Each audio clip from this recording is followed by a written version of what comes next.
Good morning, everybody. My name is Zach Galloway. I'm with TBG Architects and Planners in Eugene, Oregon. We're a small architecture and planning firm that does primarily land use and kind of current planning work and works occasionally with local governments on land use code rewrites and revisions. My favorite small town, I would say, is my hometown, Waynesville, North Carolina, in the mountains of the Southern Appalachians up in the Blue Ridge. How about Rebecca? Pass the baton. Hi everyone, my name is Rebecca Lewis, pronouns she, her. I'm professor at the University of Oregon in planning public policy and management, and I co-direct the Institute for Policy Research and Engagement. I'll talk a little bit more about my background and how it relates to these topics later on, but I'll say that my favorite small town is my hometown of Frankfort, Kentucky.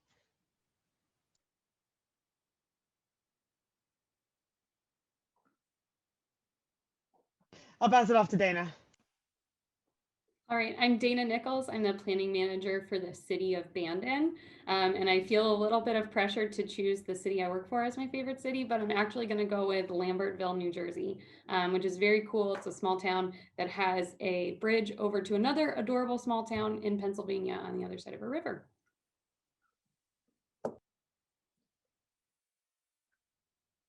Sorry, we're bad at the pass off. Richard. Thanks, Dana. Good morning, everyone. I'm Richard Amore. I'm calling in from Vermont. I am a planner and landscape architect. I work for the Vermont Agency of Commerce and Community Development as a planning and outreach manager. A favorite town, I would say the town I'm currently call home, Montpelier. It punches well above its weight for a town of 7,000 people, so it makes the choice easy. But many years ago, I did visit Oregon on a couple different trips, and one of my favorite recollections of a small town in Oregon that I liked was Florence, over on the coast. There was a big Harley Davidson bike rally when I was visiting and coming through, and it was a pretty amazing couple hours that I spent in that town when I was making my way down the Pacific coast. Thanks, Richard. We got to get you out here again. Absolutely. My name is Aniko. I work at the University of Oregon in the Institute for Policy Research and Engagement. And in that role, I work with students who are doing planning and all kinds of other community development related things. And I also work with our Resource Assistance for Rural Environments AmeriCorps program, or RARE for short. Shout out to my RAREs and RARE alums who are on the call right now. Great to see you. Dana is a RARE alum as well, for those of you who don't know. But I'm really happy to be here today. I'm mostly kind of in a facilitating role, but I'm excited to engage with you all about this topic, which I think is really relevant to us in this time. So I think with that, I'm going to pass it back over to Nick, and we're going to go through a little bit of setup before we go out into our first activity. Thanks, Aniko. And just a note to everyone joining today, the session is being recorded, I believe, to share for Urbanism Next. So just keep that in mind as we're sharing things today.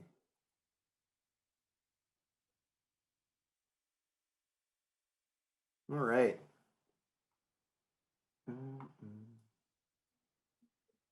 So as I said, Nick Meltzer, Transportation Manager at the Oregon Cascades West Council of Governments. For those not from Oregon, that's in the Mid-Valley, about an hour south of Portland, encompasses a couple metropolitan planning areas. And then we have 3 counties that span from the coast to the crest of the Cascades. So pretty diverse region. All of our cities are less than 60,000, and besides the 2 biggest ones, most are closer to the 10,000 or under mark. So the state of new technology and transportation, AKA new mobility, emerging technology, mobility as a service, mobility on demand, smart cities, et cetera, whatever your favorite most recent acronym is.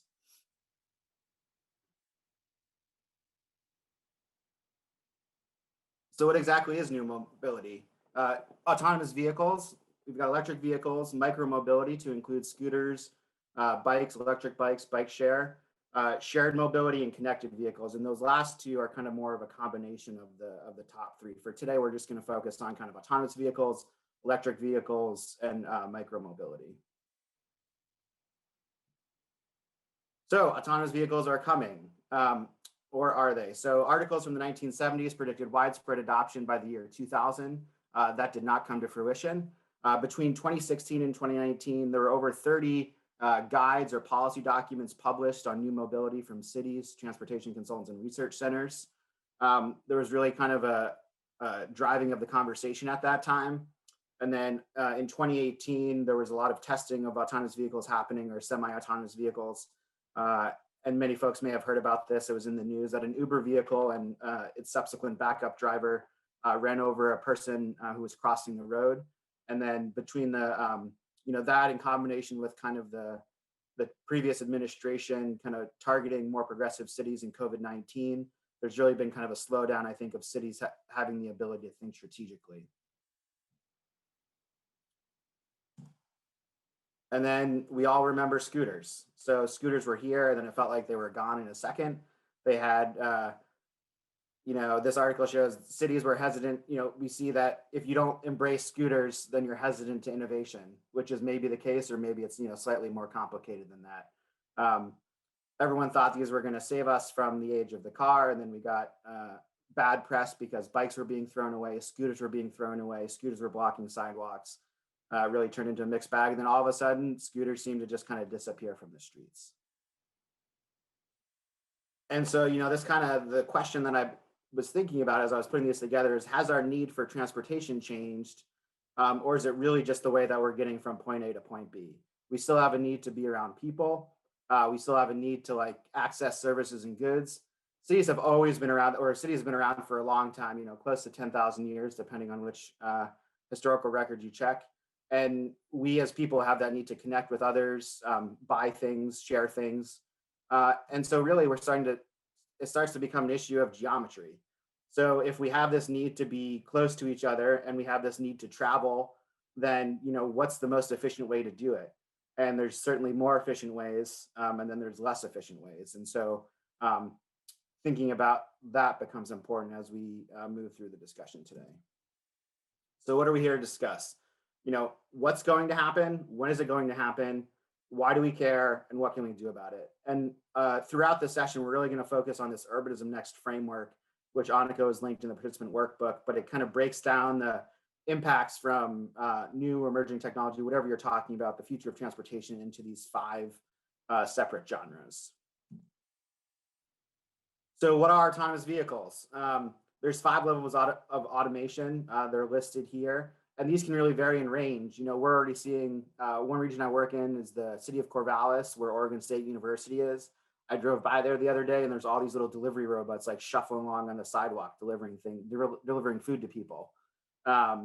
There's small shuttles, those are the 5 to 6 person autonomous shuttles. The next iteration is likely passenger cars and trucks. And then you get into the freight conversation, autonomous transit vehicles, which there's actually, it's projected to be really beneficial to transit. And then there's already some examples around the world of off-road construction vehicles that are autonomous. So what is this timing going to look like? On the left here, I kind of have, it's hard to know exactly what the timing is, but I think it's easier to think about what the progress is going to be. So, starting with a low speed, somewhat fixed path of autonomous vehicles, and then there'll be more autonomous features on a high-speed highway, and then the low-speed urban setting would likely come next, and then the mixed scenario, which is combining all of those. And it basically comes down to how complicated is the surrounding area, and how much processing does the vehicle need to do. I mean, we're already seeing testing of the low-speed, somewhat fixed path. This is from Arlington, Texas. And then as we kind of start to think about what the impact of small cities are, there's also multiple states that have forbid local governments from prohibiting AV pilots. And then there's other states that are kind of giving a little bit more discretion, but still leaving up to the locals. And so it's really kind of a mixed bag out there. So when we start to think about impacts, some of these general themes I pulled from 30 or so resources, which I'm happy to share after the fact. So what the general consensus is, if we want to call it that, parking demand will go down. Highways should not be widened. There'll be a decrease in vehicle ownership. Congestion will increase. Safety will increase. And then there's a lot of attention to focus on transit and that automation for transit will decrease the cost of it, which should be able to allow it to be spread more widely. A lot of these themes depend on whether they're shared or privately owned.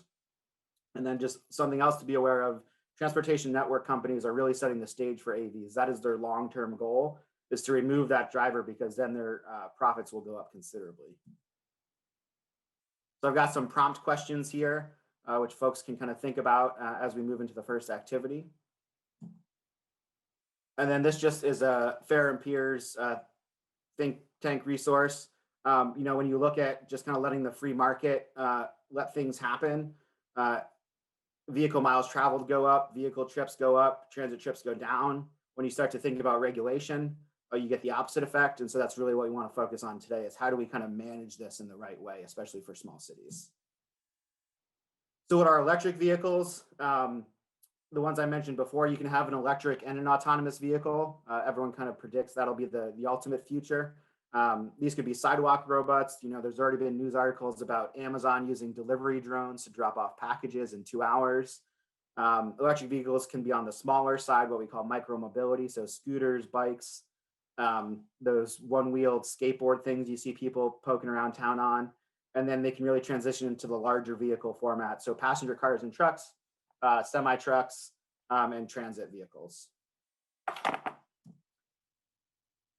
Electric vehicle timing varies by size of vehicle and depends on a lot of other factors, whether there's a federal or state subsidy, the prominence of charging stations, and then federal regulation. Some resources that I pulled, the United States is expected to have 30% of the fleet in electric vehicles by 2030. We're seeing kind of a faster adoption on the West Coast than the rest of the country. But then getting back to those other factors, President Biden signed an executive order that all federal fleet vehicles will be electric, and General Motors committed to an all-electric fleet by 2035. So it's likely the electric vehicles will be out there. It's just kind of how fast the general population transitions or purchases them. Electric vehicles really are kind of they've got dual impacts, so there's lots of opportunities. You know, there's talk about a West Coast electric highway, so people could travel up and down the coast with charging stations. You know, we're likely to see drastic reductions in greenhouse gas emissions from transportation, quieter streets, cleaner air. A lot of cities are, you know, keen to promote their image as embracing electric vehicles, but then some of their challenges, and these are mostly surrounding passenger vehicles, range, lack of charging stations, and also the pace of adoption. So again, here's some thoughts to consider as we break out into the first session about electric vehicles. And then finally, kind of micro mobility. So bike share was first. I would bet most folks in the room have probably taken a ride on a bike share vehicle. That came with significant public investment in the early stages. Scooters launched. That created a flood of scooter and bike companies. They were then cannibalized, kicked out, or left. It became more about money. And we're currently kind of seeing a rebirth of micro mobility, shall we call it. So New York City and Washington, D.C. bike share has seen consistent use throughout COVID. And Transport for London was really encouraging that as a way to reduce demand during COVID precautions on transit. And so it's definitely slowed down, but I think we'll see kind of more of that in the coming time post-COVID. So some impacts, you know, research from PBOT found that scooter trips replaced ride-hailing trips. Visitors use more than locals, and that people of more diverse backgrounds are likely to use scooter share over bike share. But as we all know, it's all about parking. So as scooter use proliferated, it became a nuisance to many people on sidewalks. But there's solutions to that. And again, that's kind of what we're hoping to get to today. You know, so out of Seattle, they created scooter corrals, which are kind of very similar to bike corrals, to then kind of isolate that impact on the sidewalks. Here's some thoughts to think about. And I think I've got a few more slides here. So just some other things to think about. Connected vehicles, those can be vehicle to vehicle or vehicle to infrastructure. Mobility hubs are kind of a new version of a park and ride that connects those other modes that I talked about. And then car share. Car share has gone through kind of a couple deaths and rebirths at this point, but that can certainly be an advantage to cities in the future. Skip this one. Who's leading the conversation? Big cities, city advocate organizations like the National League of Cities or NACTO, the National Association of City Transportation Officials, but lobbyists. And so it becomes really important for us to think about what can small cities do, on their own to kind of prepare for this. And then this is from Portland, Maine, just a big old beautiful wide sidewalk. So keeping that in mind as we start to think about our small cities. And I think I will hand it off to Rebecca now.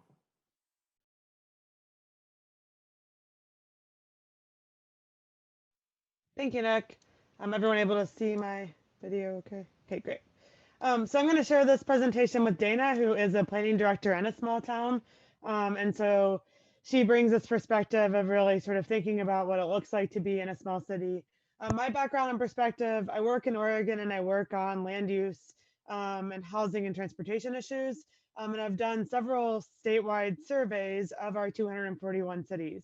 Of cities in Oregon, only 5 are above 100,000. And so when we talk about planning in Oregon, we're mostly talking about small towns. That's really common across the country. As Nick was saying, the large cities are leading this conversation, but 75% of our incorporated places are actually less than 5,000 people. And so there's a lot of need to think about these issues as we think about small towns. And we'll come to some of that later on. I'll also share some of the other perspective that I bring to this. I did some work with Urbanism Next Center and Becky Steckler on a NITSE grant that focused on Eugene and Gresham. That was one of the first looks at these mid-sized cities. And I'm going to share some of those findings later on because that'll help frame, these mid-sized cities are struggling to deal with this, like places like Eugene and Gresham. What does that mean for these really small towns? How do they enter this, this perspective? So we're going to talk a little bit about capacity in small versus large cities. I'll share an example on Airbnb. We're not talking as explicitly about shared housing or short-term rentals today, but there's some good lessons from the regulatory approach to those, which have really shown up across the country, particularly in what people are mentioning around Zoom towns and around tourist-based economies. So cities have sort of gotten a taste with dealing with some of this new technology through platforms like Airbnb. With the transportation realm, it could sort of dole out more broadly. So I'm going to share a little bit of perspective on capacity and on regulatory approaches, and then Dana's going to tell some stories about working in Bandon in our short presentation. So one point I want to make is just, it goes without saying, a city like Portland of 500,000 people has a lot more capacity. This one report has nearly 20 authors on just one report on scooters alone. Bandon's planning department has 2 people. In the entire planning department dealing with land use, housing, transportation, public works, all these other issues is sort of one person thinking about these problems.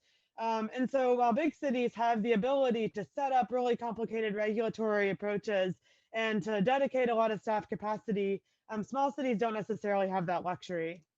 So this is a map of Oregon. This is all of the cities under 100,000. That is most of the cities, as I've mentioned.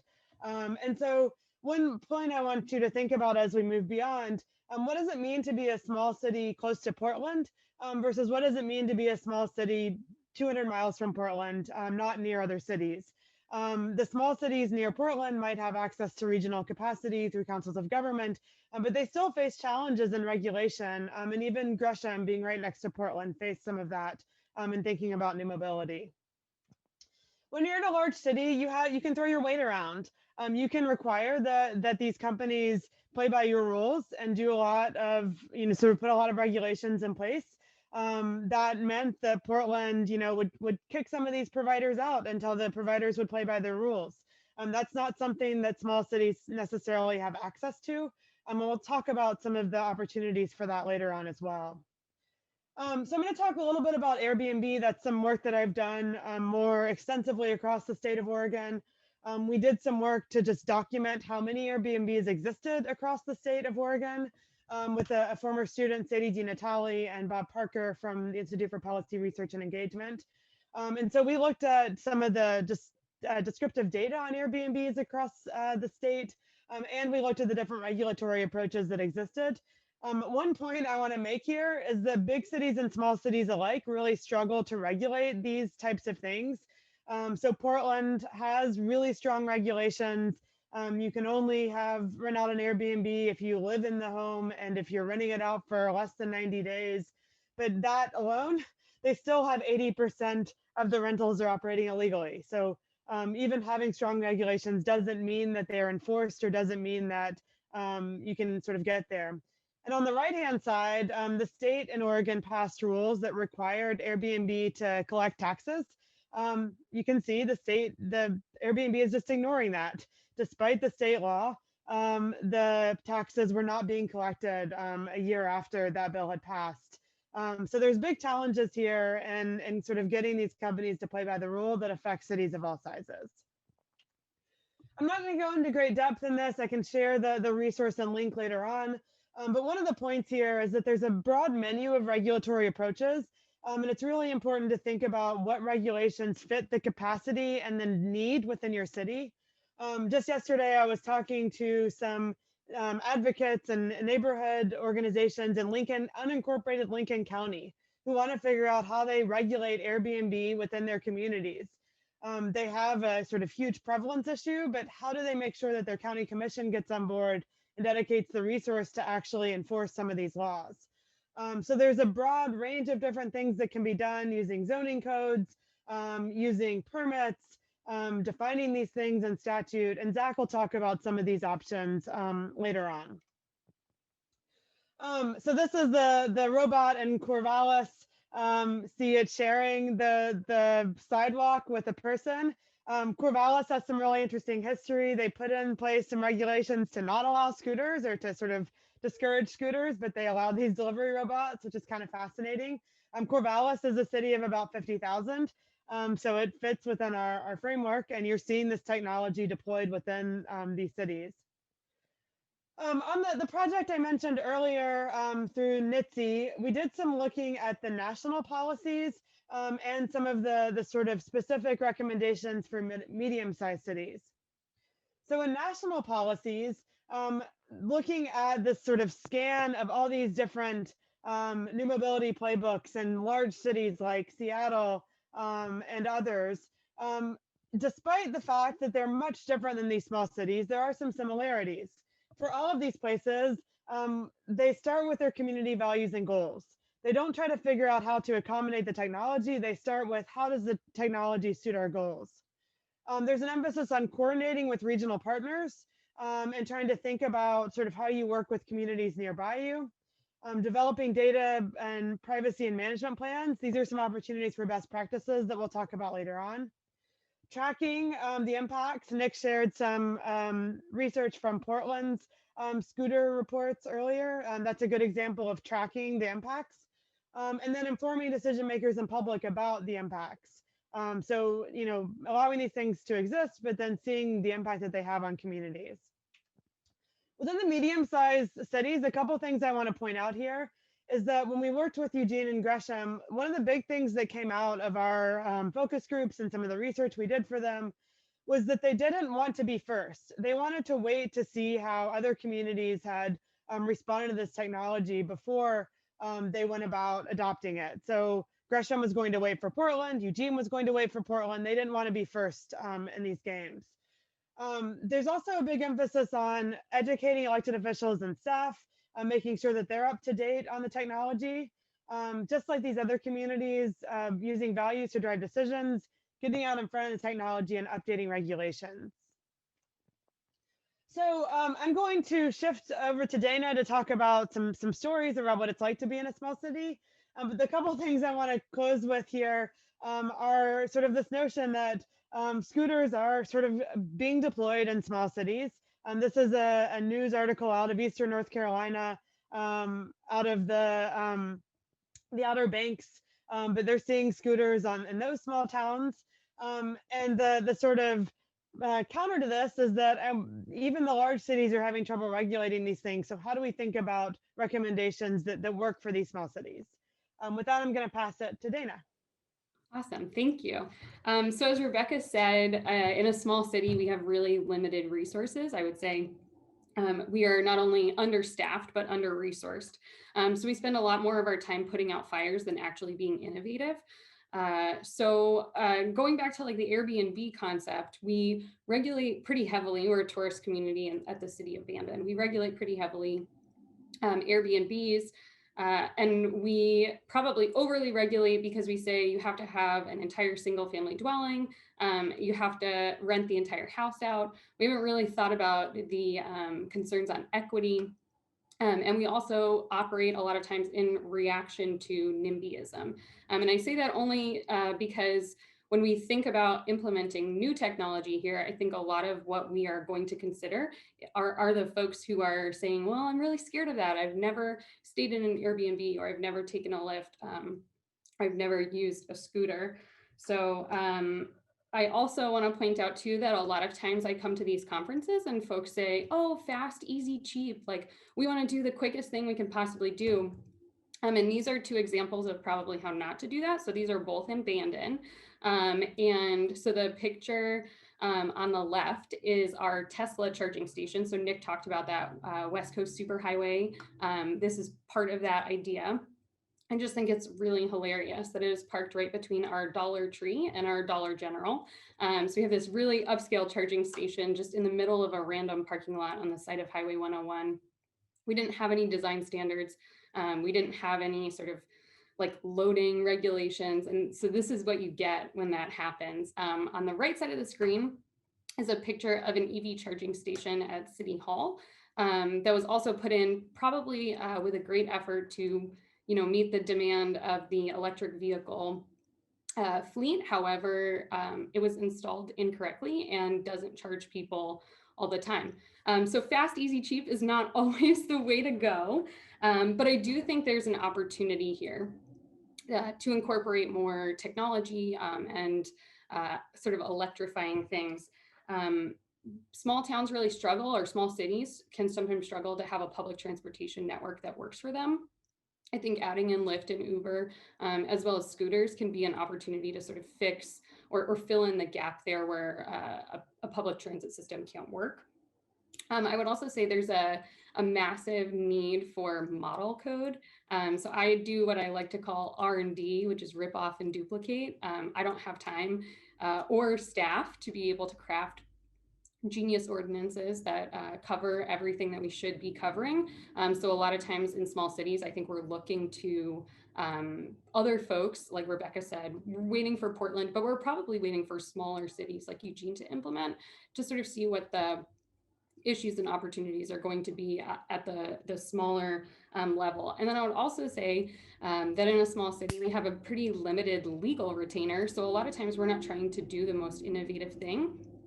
Even if we think it's right to bring these new things into our small cities, we're so limited in our ability, and people are so sort of fearful of it, that I would just put out there too, that we're probably not going to be at the forefront of any innovative emerging technology. Thanks.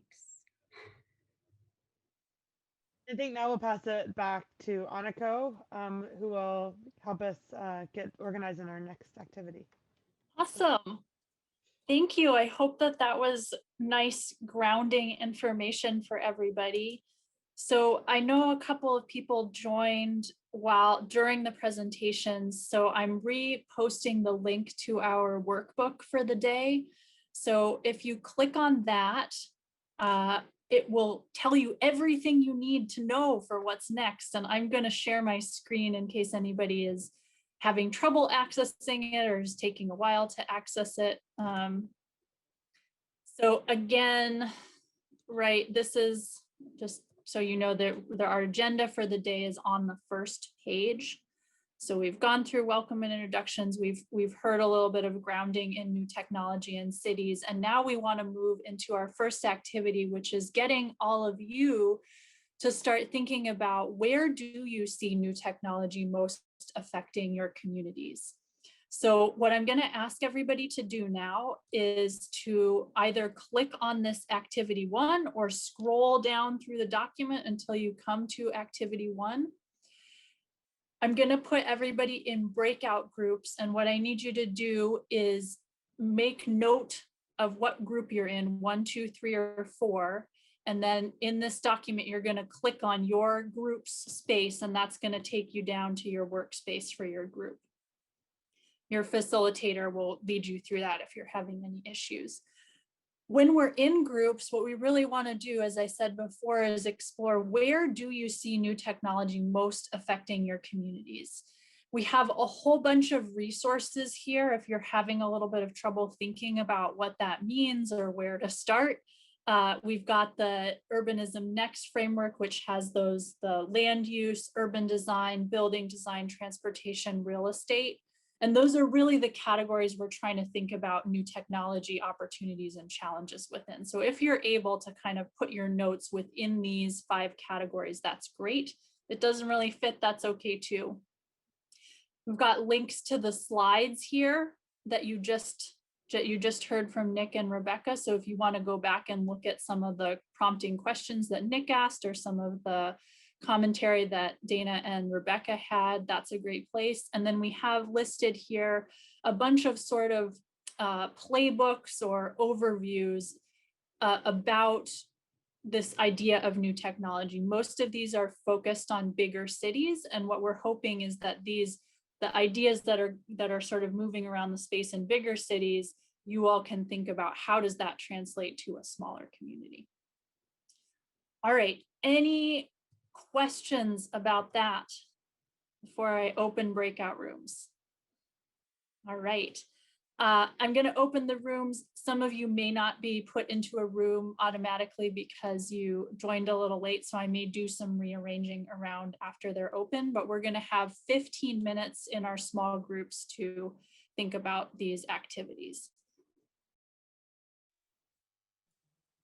All right, I think we've got everyone back right now. So before, we're going to take about a 10-minute break, but before we do that, I would love to hear from each of the 4 groups, just either your facilitator or for somebody from the group to just share out what were a few of the things that really filtered to the top as like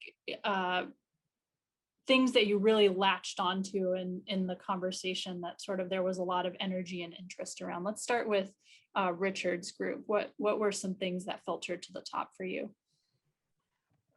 I would say, and feel free, folks in our group, to chime in, but there's not been a lot of experience with emerging technologies in small towns, and some of the ones that did rise to the top are the mobility on demand systems happening in Cottage Grove, as well as here in Montpelier with our microtransit, and seeing how that works in rural communities and really being well received by the aging population, but maybe not as much by the younger population. And then we had a conversation about electric scooters and how they're challenging for many reasons, but I'm really excited about the potential for e-bikes here in Vermont, but I think in Oregon as well. I think that was kind of the gist of it. Amanda, I know you're taking some notes and if you want to chime in and say anything additional, but it was a good intimate conversation. Awesome, thank you. What about Nick and Dana's group? What were some of the things that filtered to the top for you? Yeah, we were just talking about it towards the end that, mostly we're talking about emerging transportation technology, but when we start to discuss what people are thinking about, it's everything kind of unrelated to or impacted by transportation, but not transportation directly. So we talked a lot about equity and how we focus, equity at the center of these kind of conversations, resiliency, whether there's a role for kind of these new emerging modes if there's a disaster from kind of the space efficiency standpoint. And then kind of just thinking about, the future and the future of work, and Zoom towns came up a lot too in our conversation. Great. Awesome, thank you. How about Zach's group? Yeah, we also touched on Zoom towns and the fact that they come with their own host of challenges, around housing or whatnot, but also bring an expectation from folks from the outside that maybe these new technologies from an urban area should be in the small town. Also recognition from here in Lane County, from Oak Ridge, that there's just not a lot of capacity in a small town to address these issues head on, or kind of get ahead of them rather. And then we talked a lot around this idea of a mobility hub and how you tailor that for a small community. And also some recognition that there's an equity issue with older adults. So many of our small towns across America are aging. Great. Yeah, and then I would just say, like, kind of teeing up Richard later, this kind of idea that our foundational services like dial-a-ride still need a lot of help. So before we get caught up in the new technology, there's a lot to be said for just getting the basics right. Yeah, definitely. Thanks, Zach. How about Rebecca's group?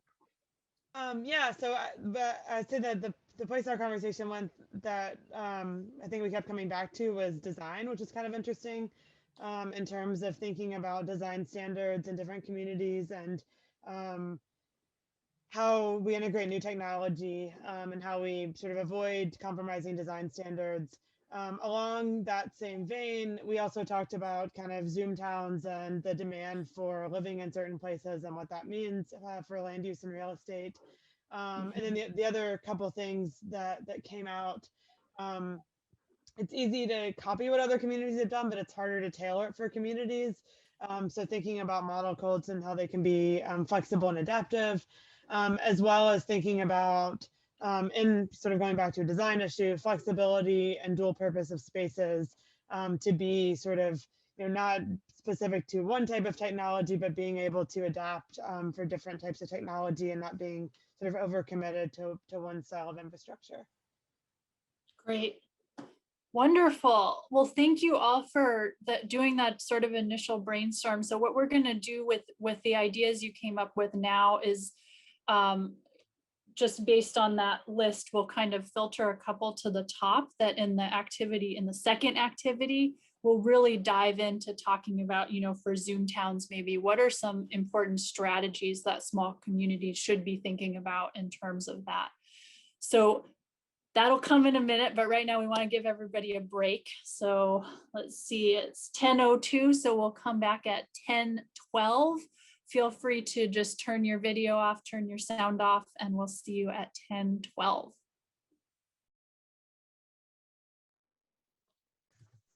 Great, thanks, Aniko. I'm gonna share my screen. Let's see.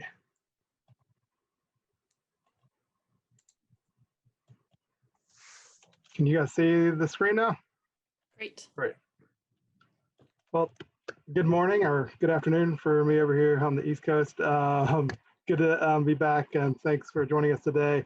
Again, I work for the Agency of Commerce and Community Development in Vermont, and really support place-based economic development and kind of downtown and village revitalization efforts across the state. Today, I'm going to share a little bit about our place-based economic development, placemaking, public space, streets, and a little bit go into depth about 3 Vermont examples, and then kind of end with 5 tools for small towns to support placemaking efforts. Our investments in place matter. The physical character of our community is a signal to potential residents and businesses about the kinds of people who live there, what they value. And before any marketing brochure, website, or ad campaign, the community's character, its streets and public spaces is its first and most important economic development message that a community can deliver on. The work I do and we do here is place-based, people-focused economic development. Investments in downtowns and villages are important. It's the places we live. It's an investment in our economy, our civic life, and our culture, and all the places we call home. In Vermont, our historic settlement pattern of compact villages and downtowns is the foundation for creating these great places that are walkable and vibrant, from our rural villages to our larger downtowns. Vermonters are building vibrant downtowns with new sidewalks, adding new businesses, new housing opportunities, and it's that place-based economic development that markets itself. And pre-COVID, community placemaking efforts were enlivening the downtown, bringing people and energy to Main Street. And streets are not just for the movement of people and goods, but can be great places in and of themselves, because after all, most public space in a city is comprised of the street. They offer us a place to gather and dine in Burlington, a place to expand your showroom and merchandise in St. Johnsbury, to grab a cup of coffee in downtown St. Albans, place for families to take a stroll and pick up some goods in Brattleboro, or better yet, a place to catch up with an old friend, or to read the local newspaper with your best friend, place for longtime residents to chat and catch up in Bandon, place for kids to walk and ride their bikes to school in Montpelier, or celebrate July 4th, a place for a mother and daughter creating Halloween memories in Waterbury. But unfortunately, throughout the 20th century, we have built our streets for the movement of cars. And if you design streets and places for cars, what do you get? You get cars and traffic, where higher speeds are encouraged by poor road design and where drivers get a high score for speeding. But what about if you design streets and places for people? What do you get? You get people and places. Where would you rather be? A great street should be the most desirable place to be, to spend time, to live, to work, to play, at the same time that it markedly contributes to what a city should be. Streets are the activities that bring people together. Small and big towns across the country are deploying placemaking efforts to improve the community's quality of life, economic vitality, and ways to attract new workers, residents, visitors, and businesses to their state and communities.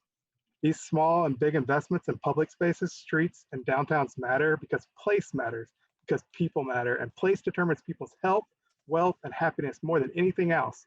And building that community pride and social capital and fostering that attachment to place is key to community revitalization and rural economic development. Public spaces and main streets matter more than ever, and over this past year, we've all seen how communities and businesses have quickly responded with creativity and grit to adapt their streets and public spaces to serve the needs of the community and the local businesses. Like closing streets and opening them up to pedestrians, shoppers, and restaurants in Burlington, or restaurants expanding their dining rooms in St. Johnsbury and creating extra wide sidewalks for folks to pass by, or narrowing streets for wider sidewalks and pedestrians and local businesses in Rutland, or adding parklets in Montpelier, or providing space for local merchants to sell their wares. Communities and local businesses have adapted to the new normal by using our streets and public spaces differently, better. Placemaking is the act of doing something. That's what's exactly what happened in communities this past year. Local businesses, communities across the country, out of necessity, reimagine streets and public spaces differently. I'd like to share an example from 40 years ago in Burlington, showing how small improvements can really make enduring, lasting impact. Burlington's Church Street in the 1970s was a bleak, barren street with not much activity, filled with cars and not many people. But today it's the center of commerce and social life in Burlington, a city of only 40,000 people. This is the defining community space in its city. And it all started during the summer of 1971. A one-day experimental street fair was held on 4 blocks of Church Street, and approximately 15,000 people attended. The following year, 1972, a second week-long street fair was held along Church Street. It was a test to see if the merchants could live without parking directly in front of their stores, opening up the streets for pedestrians and creating this shared public space. Merchants were allowed full use of the area for display of retail goods. Special events were planned. It was estimated over 50,000 people attended during that week. The success of the street fair was taken as a demonstration of the feasibility of the pedestrian mall. And it's been the center of public life and economic activity in Burlington since 1981. And it all started with an idea, a simple idea that they tested for a day, then a week, and then it gained momentum and transformed the city. Each year, some 3 million visitors visit Church Street to shop, dine, and support Vermont's economy. And placemaking is right-sized for even smaller rural communities like in Bethel with a population of nearly 2,000 people, where they transformed its village core over one weekend into a pop-up festival with improved bike lanes, gathering areas, pop-up retail stores, a taco stand and beer garden, added a community art project, making their village more vibrant, connected, safer for pedestrians and cyclists. And placemaking is better for business too. In 2015, Bethel's downtown was tired, historic buildings laid vacant, some for sale, many needing repair, and businesses were struggling. But since the Butter Block weekend in 2016, Bethel's historic buildings are now occupied with new businesses. New owners have taken and invested in their Main Street buildings. Property owners have made repairs. There was a new pocket park installed, and they hop up ongoing pop-up retail events in some of the vacant storefronts. To a little bit larger investment in placemaking, the city of St. Albans is flourishing, welcoming nearly 40 new businesses and 300 workers to its historic downtown and commercial center over the past 5 years. And this robust revitalization is no accident. It all started with a vision of what they wanted for their downtown, but that vision didn't sit on a shelf. They use that plan as an active blueprint for moving projects forward. So they begin investing in streetscape improvements, which in turn spurred building owners to upgrade facades and storefronts. And you can see before, this is what their main street looked like, to today, where they've created new activity and opportunities for the street to support more users and pedestrians and local businesses. Again, a shop from before to after, a much more vibrant streetscape. And this public investment does cost money. The city and the state invested $12 million, almost $13 million in public investment, but that has spurred over $33 million in private investment, adding new jobs, adding new businesses, and decreasing storefront vacancy rates by 70%. So why do we invest in placemaking? Communities that are investing in place-based economic development have demonstrated that placemaking projects add excitement and energy, attract new residents, businesses, and workers to strengthen the local economy. And it's really all about making these connections. It's an investment in relationships, people, and the places we all call home. And it's not about just one organization or a municipality implementing projects. It's about that building that civic infrastructure that empowers local leaders to be part of the solution, advancing local economic development efforts, and strengthening community pride. These spaces are more welcoming, more vibrant, and connected. Residents and visitors are seeing these spaces and changing this perspective on what is possible. It's inspiring new leaders, businesses, and residents to invest their time and money in their communities. Communities are reporting new investments, new businesses, and renewed collective energy stemming from their successful placemaking investments. I want to share and highlight 5 ways small towns can support placemaking. First, be placemaking friendly. Simplify your permitting and zoning processes for placemaking projects, like where we did in Burlington, where they've developed a community-led demonstration project and policy guide to provide mechanisms for community groups, neighbors to get together to do demonstration projects, tactical urbanism projects in their neighborhoods, and lay out a process that's simple and easy to get across. And not only is this happening at the city level, even the bigger elephants in the room like state DOTs. Just last year, VTrans created a demonstration guide for state right-of-ways. And so really thinking about this both at the local level and at the state level, how we can change and be more user kind of friendly to support placemaking investments in our communities. And I'm probably preaching to the choir here, but continue to support and build complete streets, ensuring that streets are for everyone and they are designed and operated to enable safe, equitable, and multimodal access for all users of all abilities and all ages. Actively programming car-free events downtown, bringing energy and excitement to our public spaces and our streets. You got to throw a party. You got to add excitement there. You need both the hardware, the physical environment, but you also need the software, that cultural programming to bring people into these spaces and add that buzz and excitement to our downtowns and villages. And nothing like a vacant parking lot or a vacant parcel in your downtown to take away from all that energy. So activate those underutilized spaces, like a pop-up food cart here in downtown Brattleboro. And then really starting and expanding on public art programs, bringing art to the public spaces and to public life, and really adding that cultural enrichment that we all need, and especially coming out of COVID and our time of re-engagement and healing coming out of a year of pandemic. Our downtowns and our main streets are the heart of our communities, places where we connect with one another, support local businesses, celebrate culture and history, and they demand our constant support and investment to remain healthy and vibrant. Finally, I want to leave with a quote from Lewis Mumford: "Forget the damn motor car and build cities for lovers and friends." Thank you. Let's all work together to make the places we call home more lovable.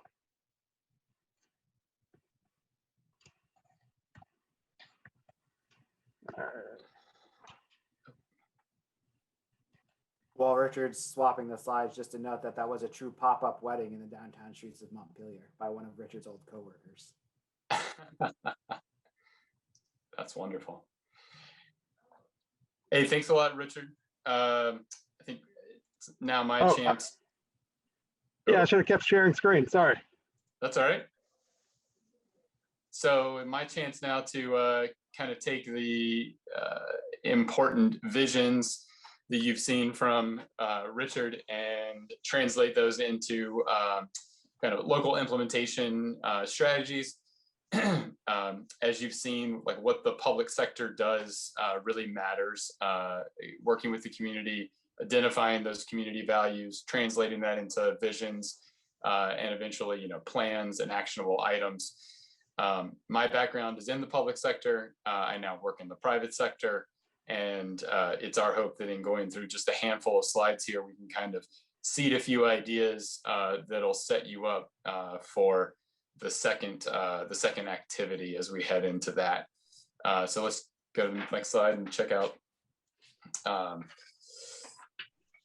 quick outline here, the importance of setting the table and getting things right for your partner on the private side, on the private development side, how new technology fits with small towns and some of those challenges, which I think we've already identified a little today, and then the importance of collaboration in implementing these visions.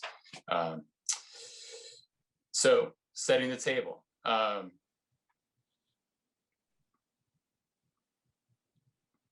So first we plan, right?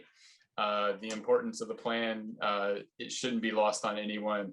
The public sector does really important work in identifying priorities and getting that into the adopted plans.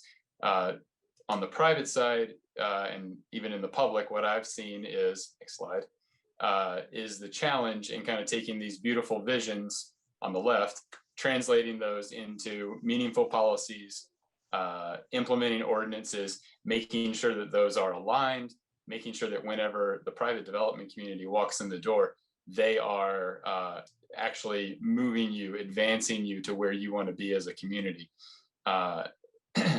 So what does that look like when you do that translation? Let's move ahead. Some really important things to think of. You want certainty in your process, whether that's land use, whether that's public works design manuals. You want certainty, and you want, codified timeframes. You want defined procedural steps so that somebody can actually take on a project and execute it, for your community in a reasonable amount of time. You want clarity in these codes and standards. You don't want to have a lot of discretion and a lot of negotiation that can become political and a little messy. I was once told that whenever a client's project didn't work, and there wasn't kind of an avenue in a land use code to get us from point A to point B, that instead of going through kind of an adjustment process, which is typical in many cities, just have a public hearing and go to the planning commission, ask for it, see what they say. That's not the sort of thing that anybody wants to hear on the private development side. They want to have that certainty and that clarity as they're working with you to build things in your community. Replicable outcomes. If you've got 1 and 2, most likely you're going to replicate, you're going to provide these replicable outcomes. The big question is, what type of comparables are there from a real estate standpoint in your community? What is replicable? You just saw a lot of amazing photos of American small towns in Vermont. Many of those were created organically. Most of America's small towns grew up organically before there were any sort of zoning laws. By contrast, a lot of our suburban schlock on the highways, done by policy, done by design, done by code. And so be very mindful as you're developing these visions and translating them into codes, that your codes actually produce the thing that benefits your community and that leads to a certain outcome that can be replicated, and that a developer and investor can turn back to a lender and say, look, it's been done, it's consistent with their visions, I can do it again. Lastly, a legal foundation, a solid legal foundation. In many states, Oregon included, impact fees, systems development charges, all of these things really are not a wish list. They need to be based in your plans. They need to be, you can't just kind of bluff your way through and ask for things. And so again, getting that legal foundation right and sound is essential to give yourself kind of this basic foundation moving forward, so you can then take on the more innovative things and be prepared for those. Since that's our topic today, it's really important just to get the basics right. All right. So what does that look like? Purely from a land use standpoint, vertical integration is critical. in the state of Oregon, it goes from state requirements down through your comprehensive plan to your small area plans and studies and zoning. That last step with the zones and the development standards is really where the rubber hits the road. It's not just the land use code, it's so much more. And any of those things kind of up and down the ladder can kind of trip you up from a legal standpoint.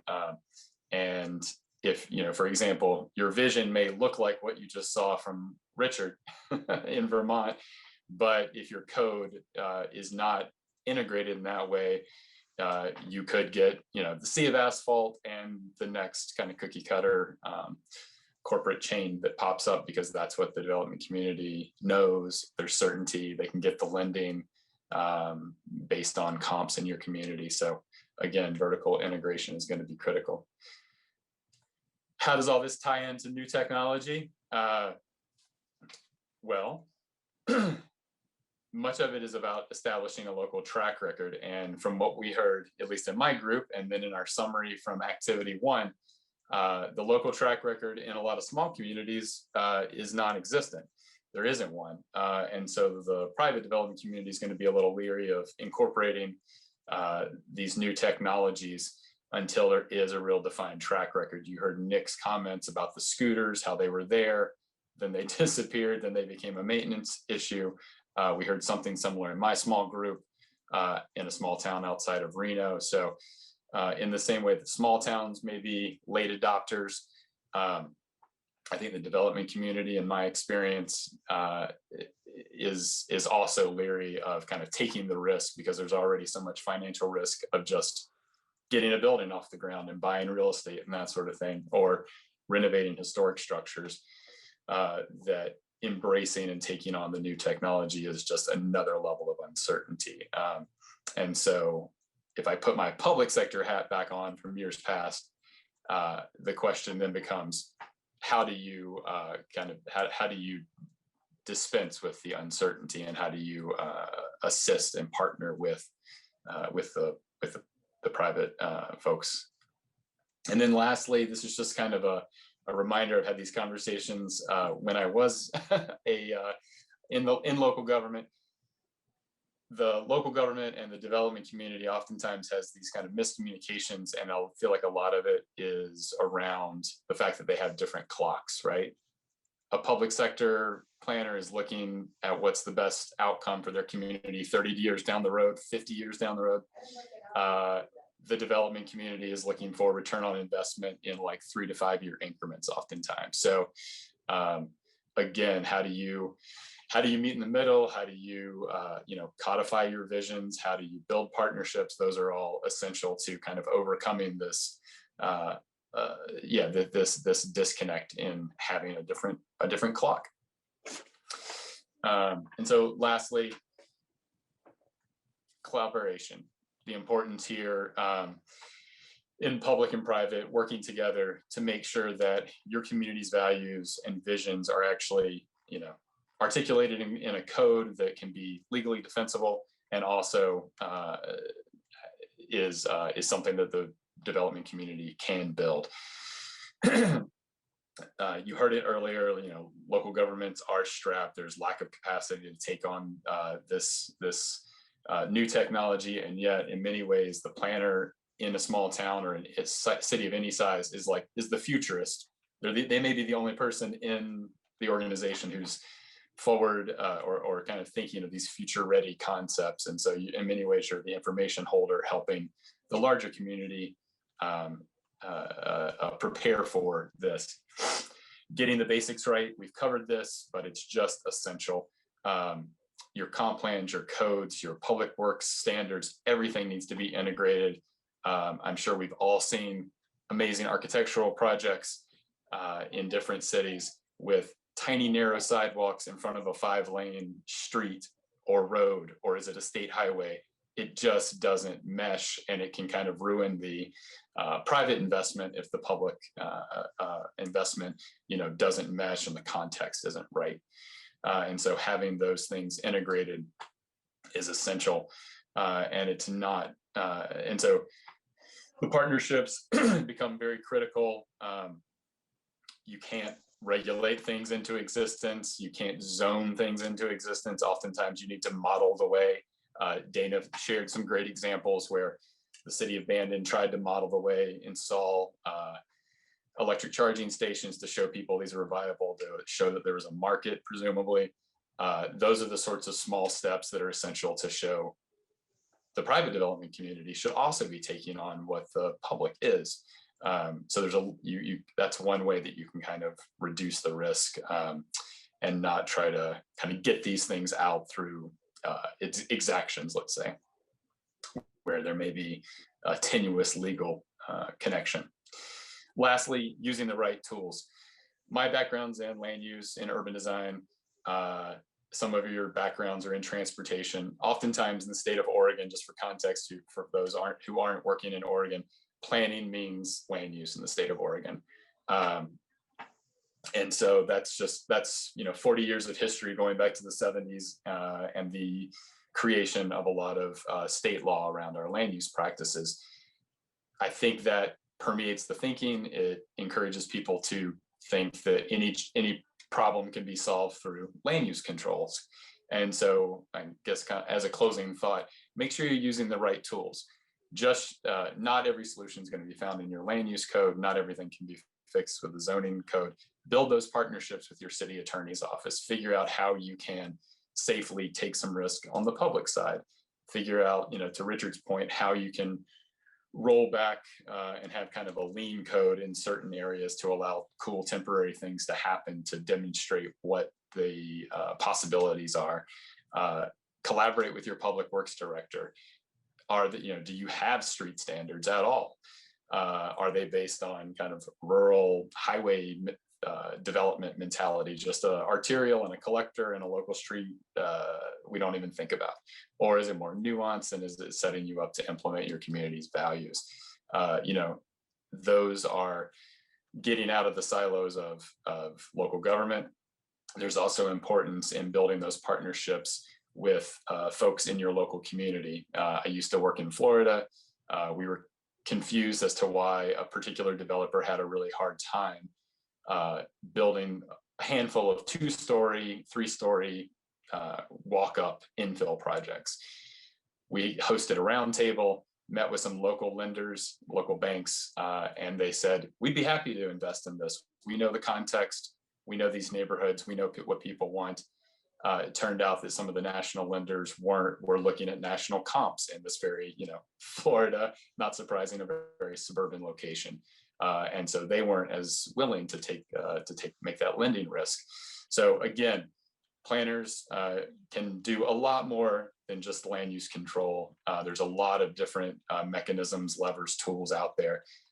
So diversify your toolbox and build your partnerships with the development community to make sure you can bring those visions to fruition and build these beautiful communities that Richard has highlighted for you.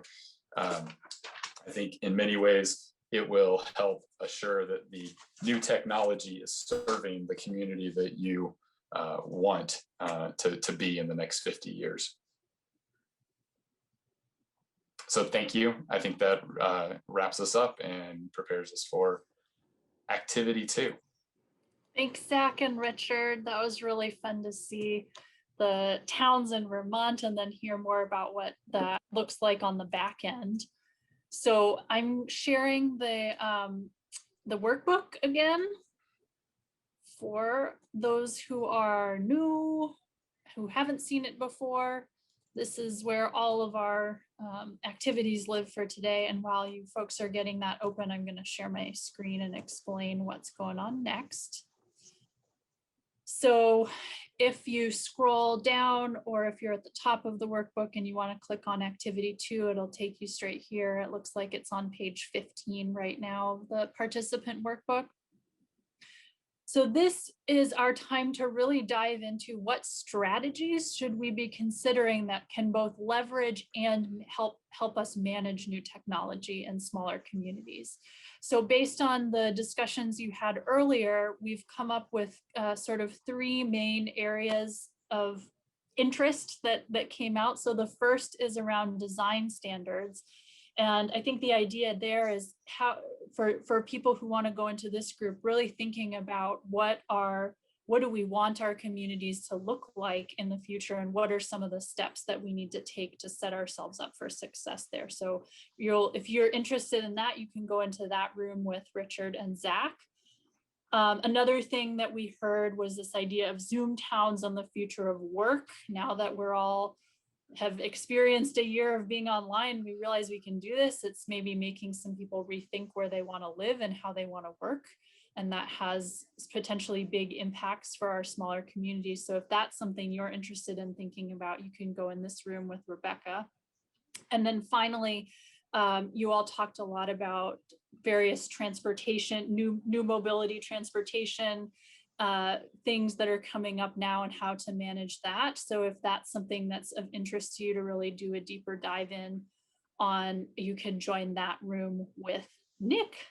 So what we're gonna do here is allow you to self-select into a topic that you are most interested in.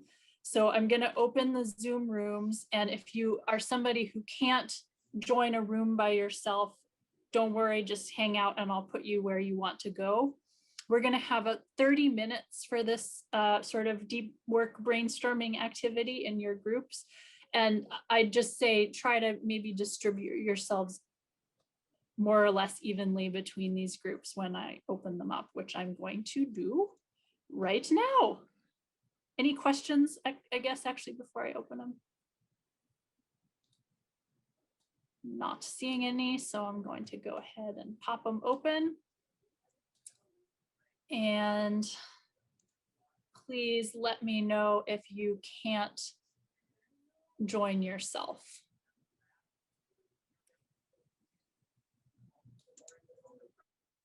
Zach, do you need me to put you? Oh, no, it looks like you got it. Yeah.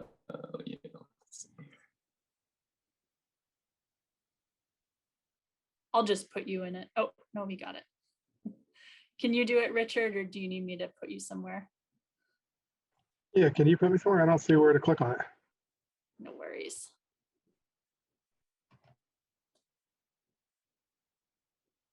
Nick, do you need to be put? I was just making sure there was enough folks. Yeah, looks like you got 2 people in there. Yeah. Annika, I just rejoined. You can put me wherever. All right, I'm gonna start the recording again. So I had a chance to join 2 of the groups and listen in for a little bit. Sounds like you had some really good ideas going around.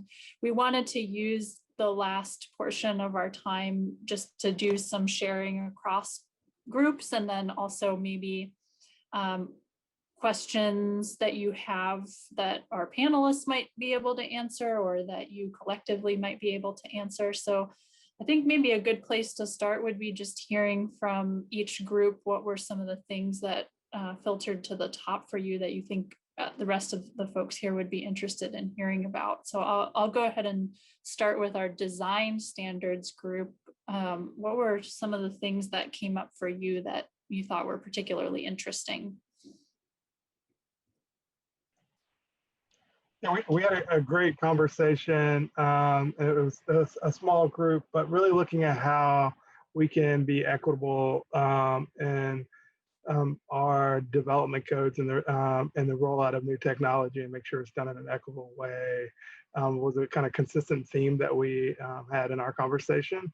And then really and focusing on the nuts and bolts of development and making sure we're building walkable, vibrant places, and ensuring the proper management of the curb and proper public space standards and sidewalk standards are built to encourage pedestrian and bicycling use in our communities.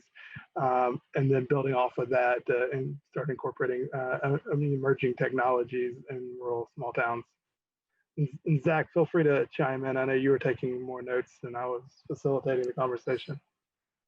I would just add kind of generally the infrastructure and parking kept coming up or was a constant. So there's almost like a multi-pronged talking point here, right? Like less parking is good for your downtown, less parking is good for walkability. less parking also is probably a kind of a forward-looking action you can take if the things that Nick outlined at the beginning come to fruition, and autonomous vehicles negate the need for all this parking everywhere in our community. So yeah, I think there's lots of different ways to talk about this in our group, or I guess a lot of different motivators to take these actions. And our group kept coming back to these really basic fundamentals around building walkable places that also will serve these new and emerging technologies, or will, create places that these technologies serve, I guess is the inverse and more accurate. Curious if you talked a little bit more, if you dug down a little bit more, what does operationalizing equity mean? I mean, it's nice to have that in our mind as a thing we should do, but how, when the rubber hits the road, do we do that? Did you have any ideas around that?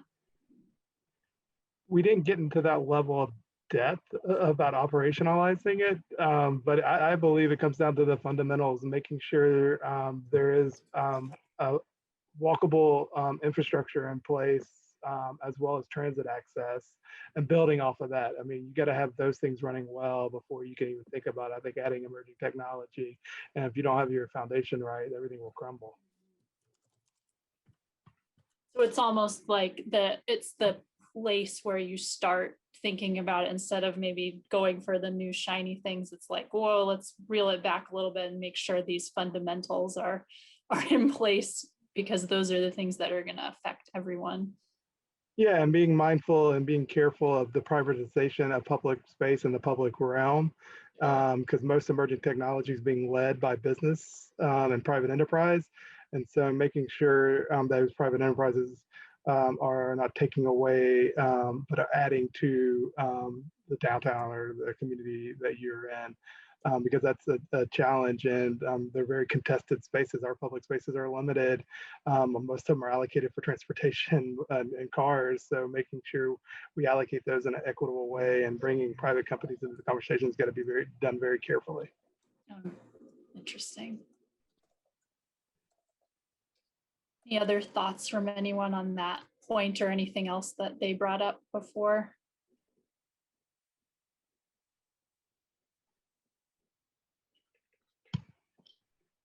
Well, again, I would happy to jump in, Aniko. That transitions pretty well into to what we talked about in our group. We also talked a lot about getting the basics right, and ensuring that you have sidewalk connectivity, but then also thinking beyond the standard. So the standard for a sidewalk width is 5 feet or 6 feet, and that's what we see across many of our cities. And why aren't we designing? That's a 100-year investment. So why aren't we thinking about, why don't we have 10-foot wide sidewalks or even wider? Came up, and then focusing on good land use practices to drive the transportation conversation as opposed to the other way around. We mentioned using new technology to support broader community goals. So kind of recognizing that we have, at least in Oregon, we have comprehensive plans that usually always have a vision and goals for a community that was based in public input. So how can we transition that into making new technology further serve those goals? And then we did touch on equity a bit too, and some things that we came away with was educating others on the community population. So if there's a percentage of your community that doesn't have cars, the data for smaller cities is obviously less statistically valid, but at least gives you kind of a working idea of like how many people don't have cars. And we came up with the question, or with the kind of the, let's ask the question, can people who work in this community afford to live in the community? Another great kind of way to think about equity. And then just kind of recognizing that transportation safety is a much bigger issue for people with low incomes and BIPOC communities than other populations. I've seen some activity going on in the chat, but I can't see it. Would whoever's doing that like to say anything for the whole group or comment on what you're writing? I think she's calling you out, Brad. It was me. I just equity is always on my mind, even more so. But just, making sure that people, that the technology is accessible, that there's enough diversity that within that technology or within whatever it is you're doing as a community, to make sure that everybody has an opportunity to weigh in on it. And inclusion means that their voice has actually been heard and they feel like it's been heard and it's being considered in what you're doing as a community. And then the equity itself will shake out at the bottom by making sure that it's integrated into your goals and policies or the implementation of that technology, that new technology. But and we should all, as practicing professionals, always ask how our life has been shaped by race, sex, religion, income, just individually, to when we're thinking about equity. Like, how has your life been shaped by that? Because it's going to be, your experience is going to be different than your neighbors. And I think by being able to actually recognize what I wouldn't necessarily call it privileges, but what you've been able to access in your life, or what you've been able to be a part of in your life, should not necessarily be closed out of any discussion with other people. It goes to, like, we talked in our, we talked in one of our groups about overcoming stereotypes, or making sure that preconceived notions are not considered at the beginning of any discussion, because I feel like that right there says that we're not going to be equitable. When I start inserting my own preconceived notions on something, then I haven't considered what somebody else's ideas are around that subject. I think that's an interesting point of how we start planning conversations, and maybe taking a pause to do that identification of some of the preconceived notions we're holding before we dive in could be really helpful. How about, I would add really quickly, Aniko, kind of drilling down specifically one way, I think, being creative and clever in your collaborations and partnerships when you roll out these new technologies. Like here in Montpelier, we're trying a microtransit mobility on demand system. But the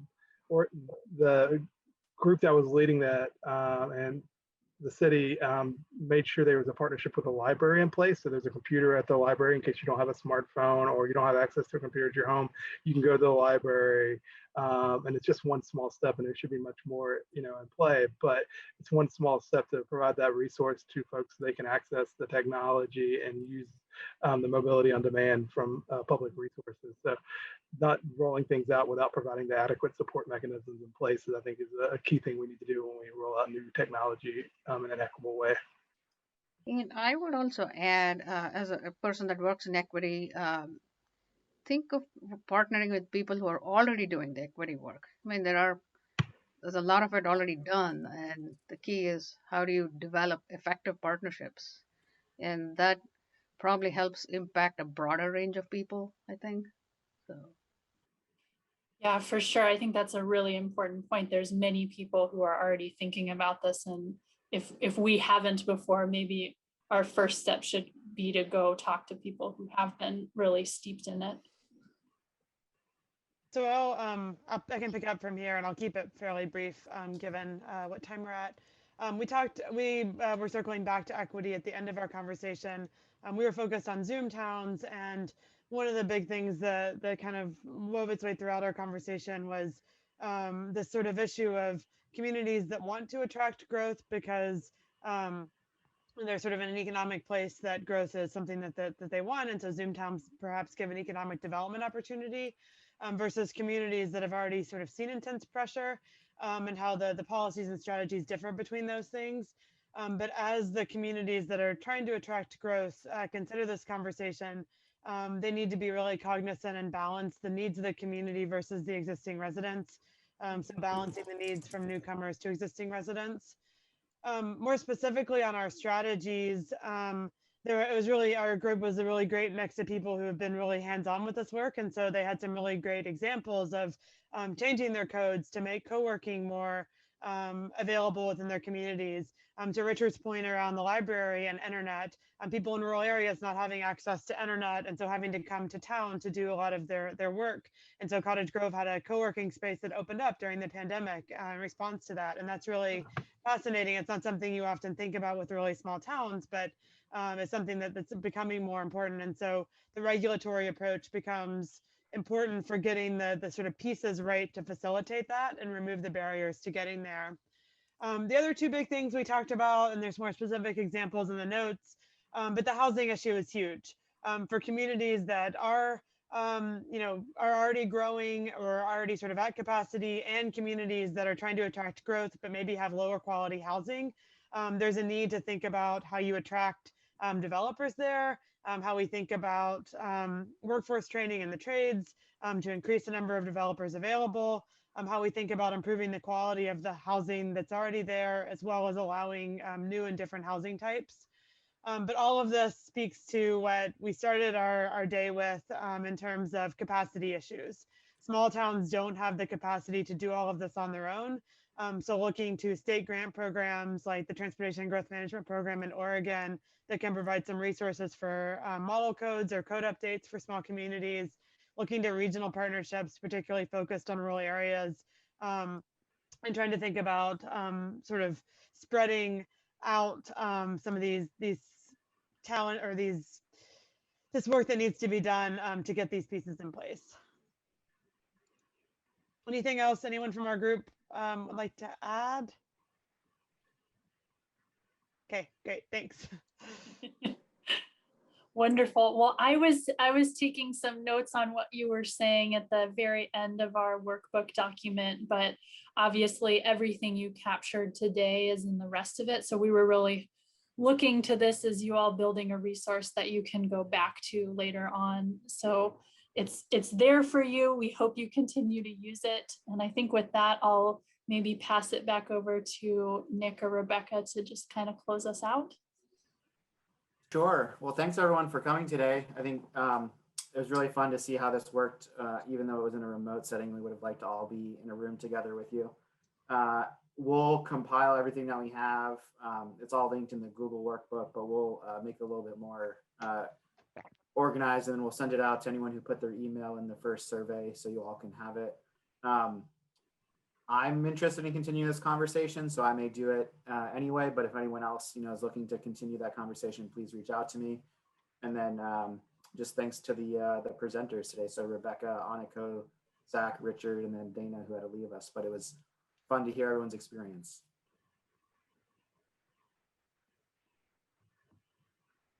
Thanks, everybody. I really hope you enjoy the rest of the conference, and great to meet you and to do some thinking with you this morning.